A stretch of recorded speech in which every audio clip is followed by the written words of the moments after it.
ज्ञानमूर्तिं द्वन्द्वातीतं गगनसदृशं तत्त्वमस्यादिलक्ष्यम् एकं नित्यं विमलमचलं सर्वदी साक्षिभूतं भावातीतं त्रिगुणरहितं सद्गुरुं तं नमामि। सद्गुरुं तं नमामि। व्यासपीठ में उपस्थित समस्त महात्मागण एवं दीक्षाधिकारी पुरुष सभी को मेरे यथायोग्य वंदन। और यहाँ उपस्थित समस्त भाई बहन जो शक्तिपात से दीक्षित हैं, सभी को मेरा सप्रेम जय गुरुदेव। आज हम यहाँ महायोग से दीक्षित समस्त साधक उपस्थित और यहाँ हम चर्चा कर रहे हैं कि इस साधना से हम कैसे आगे बढ़ें। हम लोगों को ये अमूल्य साधन प्राप्त है। गुरु महाराज कहते थे ये जो दीक्षा है ये प्रत्यक्ष अनुभव देने वाली दीक्षा है, और ऐसे दीक्षा प्राप्त करके यदि हम लोग उन्नति नहीं कर पाते हैं, ये हमारा दुर्भाग्य कहा जाएगा। देखो, भगवान की असीम कृपा से हमको ये देवदुर्लभ शरीर मिला और उनकी कृपा से ये अमूल्य साधन प्राप्त हुआ है। आवश्यकता है हमको नित्य प्रति साधन करना और अपने कर्तव्य कर्मों को सेवा भाव से गुरु के प्रति समर्पित होकर, ईश्वर के प्रति समर्पित होकर करना है। तो हमारे गुरु महाराज जी की एक बात हम बतलाते हैं। अंतिम रचना में गुरु महाराज ने लिखा है, एक दिन हमारे गुरु महाराज परम पूज्य स्वामी शिवानंद महाराज ने अपने गुरु महाराज परम पूज्य विश्वनाथ महाराज जी को पूछा कि गुरु महाराज, आपने ये अवस्था कैसे प्राप्त की। विश्वनाथ महाराज जी को ये जगत एक शक्ति का विलास ऐसा अनुभव होता था। जगत शक्ति का एक विलास स्थल है, कण कण में शक्ति का स्पंदन उनको अनुभव होता था। तो उन्होंने क्या कहा, देखिए इसमें गुरु कृपा के अलावा और क्या हो सकता है।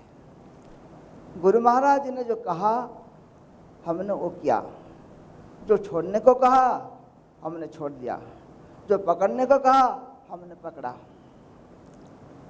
तो गुरु महाराज जी के प्रति समर्पित होकर, अध्यात्म में सबसे महत्वपूर्ण बात है समर्पण। बिना समर्पण के हम साधना में उन्नति नहीं कर सकते। और समर्पण के विरोधी है अहंकार। अध्यात्म मार्ग का सबसे बड़ा जो अवरोधक है, हमारे मार्ग को रोक के रखता है, वो है अहंकार, वो है अभिमान। उस अभिमान को हम अपने प्रयत्न से दूर नहीं कर सकते। उसके लिए गुरु कृपा की आवश्यकता है। हम पढ़ते हैं गुरु कृपा ही केवलम, मुख्य मूलम गुरु कृपा। तो ये जो मार्ग है, हम साधन करते हुए गुरु महाराज के प्रति समर्पण भाव को कस के पकड़ के रखें। यदि हम उन्नति करना चाहते हैं, यदि हम इस साधन का फल प्राप्त करना चाहते हैं, दीक्षा का परिणाम प्राप्त करना चाहते हैं, देखना चाहते हैं, तो हमारे अंदर अपने गुरु के प्रति समर्पण और अनन्य समर्पण, समर्पण के बिना काम नहीं बनता। ये जो अहंकार है, ये अहंकार को दूर करने के लिए गुरु कृपा चाहिए। गुरु कृपा के बिना इस अहंकार को हम दूर नहीं कर सकते। तो गुरु महाराज एक बात हमको कहते थे, समर्पण युक्त साधन और समर्पण युक्त सेवा। देखो, उन्होंने दोनों शब्द में समर्पण को रखा है। समर्पण युक्त साधन और समर्पण युक्त सेवा, ये साधक का बेड़ा पार लगा सकता है।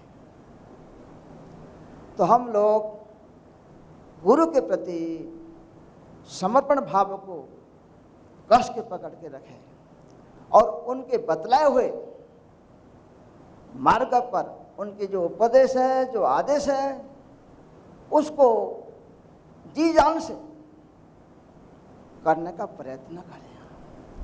देखो, गुरु वाक्य ब्रह्म वाक्य, जो रामदास स्वामी हो गए महाराष्ट्र के अंदर, उन्होंने दासपद में लिखा है, गुरु जी ने जो कहा है, चाहे दुनिया उलट पुलट हो जाए, लेकिन गुरु के वाक्य पर अटल रहना चाहिए। गुरु जी ने जो कहा है उसमें विचलित नहीं होना चाहिए, उसको उपेक्षा नहीं करना चाहिए, उसको टालना नहीं चाहिए।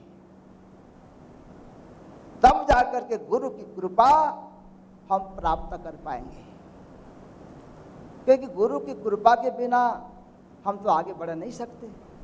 तो उस कृपा प्राप्त करने के लिए गुरु जी ने जो कहा है उस पर अटल रहना चाहिए, नहीं तो काम नहीं बनेगा।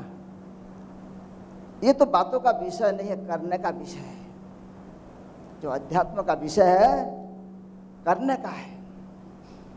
तो साधना हमको प्राप्त है, ऐसे समर्थ गुरु मिले।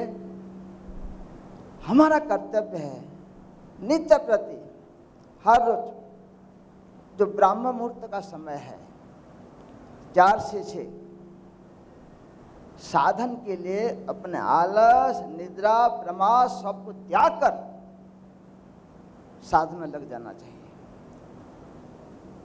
लेकिन क्या है, वो जो समय है थोड़ा आलस है, निद्रा है, थोड़ा सा सो लेते हैं, बाद में उठेंगे, ऐसा करके हमारा दिन निकलता चला जाए।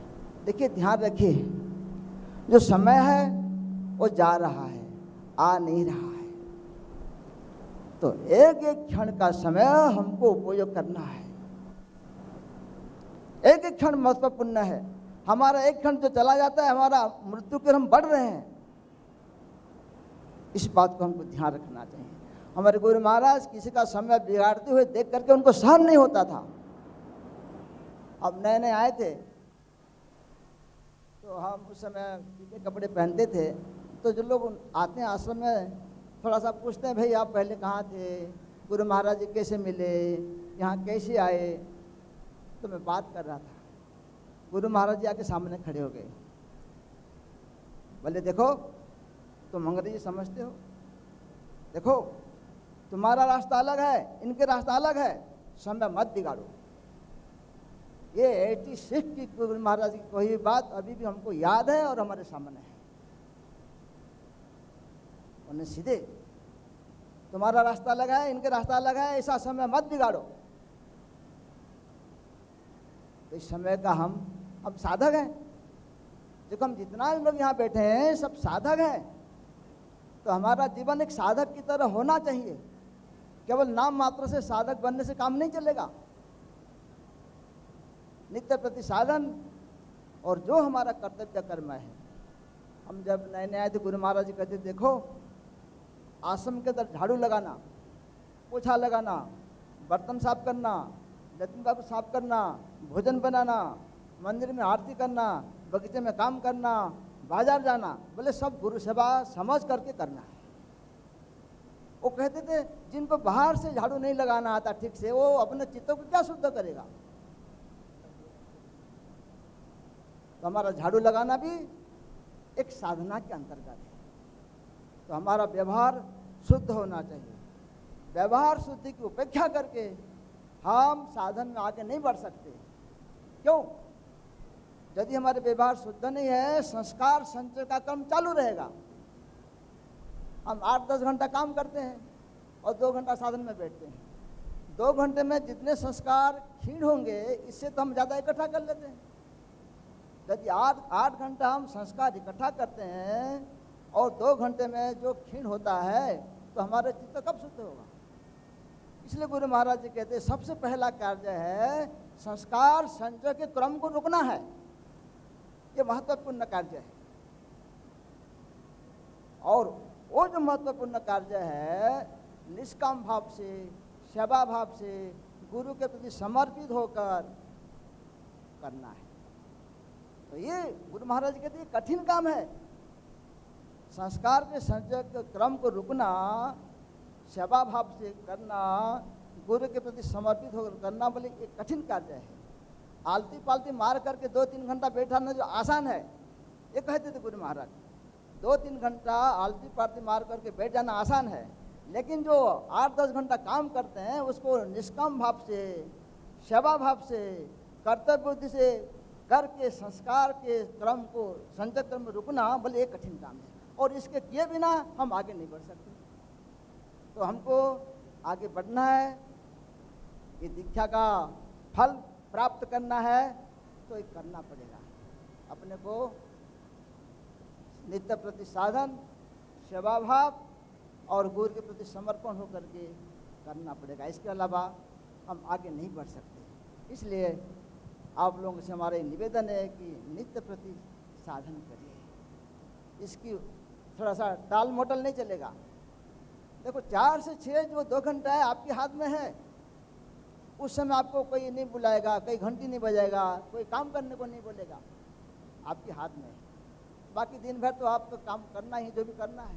लेकिन ये 2 घंटा यदि आप नित्य प्रति हर रोज उठ करके सबसे पहले थोड़ा सा हाथ मुँह धो करके थोड़ा सा टहल लिया, सुस्ती दूर हो गई, जो निद्रा का प्रभाव थोड़ा कम हो गया, उसके बाद आप बैठिए। और ये 2 घंटा आप कैसे भी करके आपको करना है। जब हम साधक हैं, उसका लाभ उनको उठाना है तो करना ही पड़ेगा। ये बिना छुटकारा नहीं है। बातों से काम नहीं चलेगा। हम साधक बन गए तो कुछ प्राप्त कर लिया, ऐसा नहीं है। साधक बनना बहुत कठिन काम है। गुरु महाराज के हृदय मंथन पढ़ करके गोवा से एक फोन आया कि हृदय मंथन पढ़ के हमको पता चला कि साधक बनना कितने कठिन काम है। लेकिन हमको जब इस मार्ग पर पैर रख लिया है, वो करना है। ये बिना छुटकारा नहीं है। तो आप लोग नित्य प्रति साधन के साथ साथ सेवा भाव से अपना सब कर्तव्य कर्म करके संस्कार संचय का क्रम रोकना है और धीरे धीरे करके आगे बढ़ना है। और उनकी कृपा से, गुरु की कृपा से एक दिन अपने लक्ष्य पर पहुँचेंगे।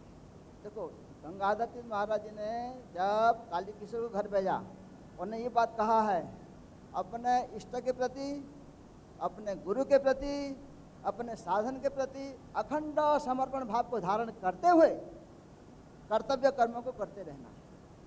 कर्तव्य कर्म को त्याग करना साधन धर्म के विपरीत है। और धीरे धीरे करके ऐसा एक समय आएगा, कर्तव्य कर्म आपको छोड़ के चला जाएगा और शक्ति धीरे धीरे करके आपको वहाँ खड़ा कर देगी जहाँ से ये जगत आपको कौतुक दिखाई देगा, एक खेल दिखाई देगा। हम तो बातों से बोल देते हैं, यार जगत में कोई किसी का नहीं है, अकेले आए अकेले चले जाना है, एक तो मेला है, एक लीला है।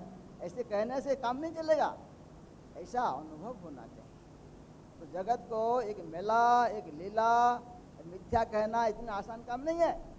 जब तक जगत हमको प्रभावित करता है, हमारा चित्त उद्विग्न हो जाता है, विचलित हो जाता है, हमारे अंदर काम, क्रोध, लोभ, मोह, राग, द्वेष ये सब है, जगत को मिथ्या कहने का अधिकारी नहीं है।